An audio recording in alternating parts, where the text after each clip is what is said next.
One day, an old man and his grandson were leaving a toy store. The grandson was holding a constructor in his hands, but he was still refusing to leave. He asked to buy him the big Spider-Man, which he already had, but in a smaller size. He held his grandfather's hand and wouldn't move. The old man smiled and said, "Son, if I buy you a Spider-Man, I won't have the money for something very interesting and necessary, which I have prepared for you." "Grandpa, what is it?" The boy got excited. "Well, let me tell you. There was a rich family living in a small town. The parents ran a business and had to work hard. There was no time left to educate their children. Their eldest daughter, Melanie, started staying out late from 14, and at 16, she got pregnant and soon got married. Her rich parents bought the young family an apartment in the city. They had a baby. Her husband started beating his wife. He never worked and drank a lot. In the end, she sold the apartment and spent all the money on fun. Soon, she returned to her parents. The youngest son of the family, Ethan, smoked since 14. He was even allowed to drink beer at the dining table. His parents did not want him to hide from them. Soon, Ethan began to bring girls for the night and would be gone from home for a long time. He never finished school. His father got him a car for work. One day, he crashed the car while drunk, lost his license and his job. Later, he was jailed for stealing. The second daughter of the family, Ashley, like all the children in the family, grew up in luxury. At school, she had the most expensive gold jewelry. She believed that teachers were jealous of her wealth, and that's why they gave her bad grades. At the college, she studied just as badly. She skipped classes, but her father settled this problem with money. One day, Ashley spent her tuition money on an expensive branded bag. Her father scolded her and sent her to work in a big city, where he bought her a nice 2-room apartment. She didn't like to work. She arrived late and was lazy, and then she was fired. When Ashley ran out of money, she sold the apartment and moved into a rented one. "Grandpa, I think I got it. You're that boy in the family, right?" "No, son. I used to work as a gardener in that house. And that's where I learned about parenting more than ever." "But let's get the Spider-Man anyways, Grandpa." "Son, I can buy you anything you want, but the only thing I cannot buy you is the right parenting. When we allow our children everything and spoil them, we deprive them of the courage to achieve something more. And we forget that parenting is the main contribution to the child's future."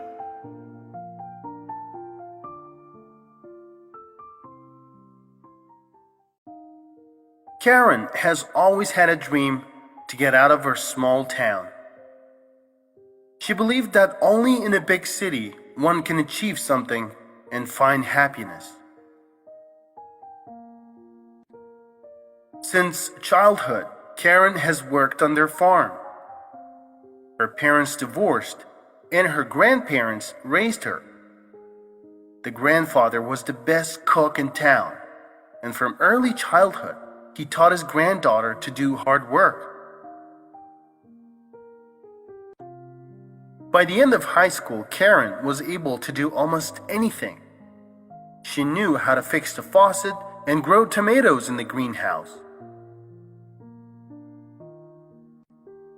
Her grandfather wanted her to continue the family business, but Karen, watching her peers leave the village, also wanted to find happiness in the big city. The day after graduation from school, Karen packed her things and left the village.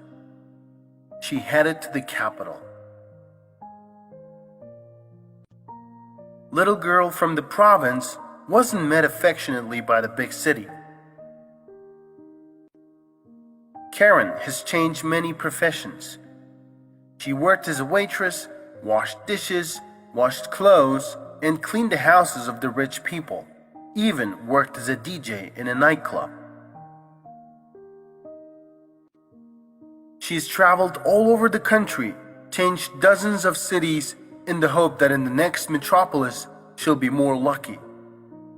Every morning, Karen uttered the following like a spell. I am strong. I can. I will prove to everyone that I was right. A little more and I will achieve my goal. And then I'll be happy.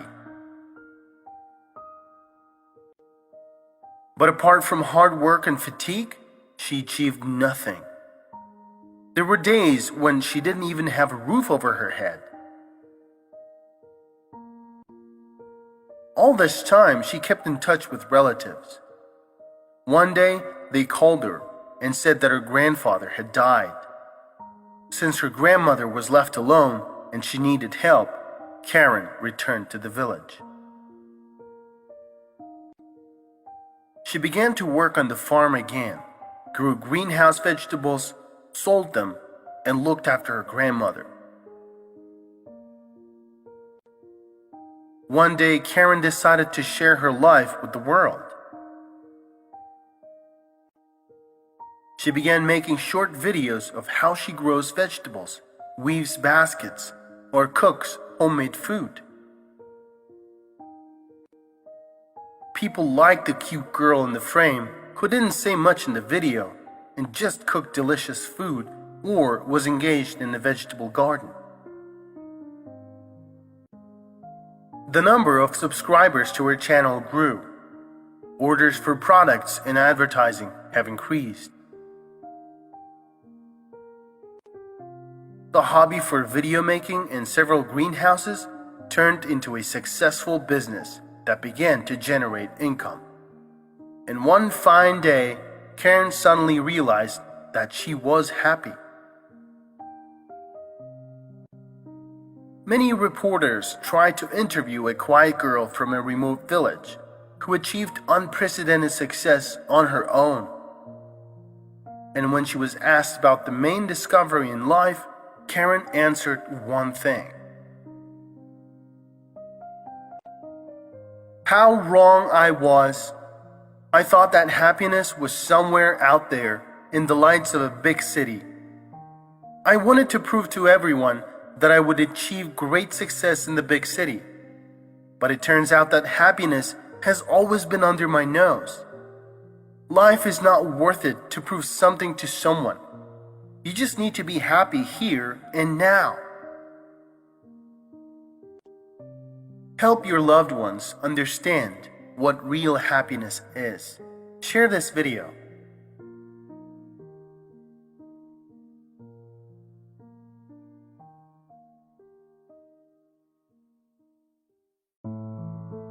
Once upon a time, a wise king ruled in his kingdom. He was kind and fair-minded. Because of this, everyone in this kingdom lived happily. But King's own fate was unfair to him. He had only one leg and one eye. Once, the king walked through his palace, looking at the portraits of his ancestors. He suddenly imagined that someday his children would walk here and think about all the generations. But he himself did not have a portrait. He's always been afraid that his appearance would ruin the picture. But that day, the king decided firmly to get the own portrait too. He invited the best painters from all the kingdoms to his palace. He brought them all together and announced that he wanted to get his portrait. But the main precondition for painting the portrait was that the king's appearance on it had to be attractive. The painter who could meet this challenge was promised a great reward. Anyone who felt himself ready to take up such a task had to make just one step forward.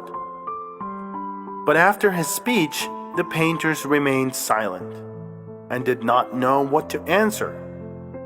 They were confused. The defects of King's appearance seemed too obvious. Besides, they were afraid of the punishment if the picture turns out to be unfortunate. So they started to refuse politely and leave the palace one by one. But suddenly, one of them raised his hand and stepped forward. He said that he was ready to create an attractive portrait of the king.